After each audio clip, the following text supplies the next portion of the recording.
Setelah melakoni laga ke-10 putaran kedua Liga 2, posisi Sriwijaya FC di grup 1 tertahan di peringkat 4 klasemen. Posisi Sriwijaya FC rawan melorot jika pesaing terdekat PSMS dan PSPS meraih hasil positif dalam pertandingan mereka yang tersisa. Dari kondisi itu, peluang Sriwijaya FC melaju fase 12 besar sangat berat. Manajemen Sriwijaya FC menilai target tim Laskar Wongkito saat ini bertahan di Liga 2 atau menghindari degradasi.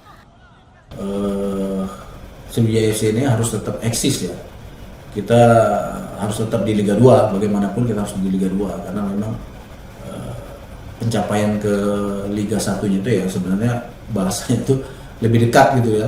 Kalau di Liga 3 kan terlalu panjang kompetisi dan memang itu ya sangat tragis lah buat Sriwijaya FC kalau sampai kita pun turun ke Liga 3 ya.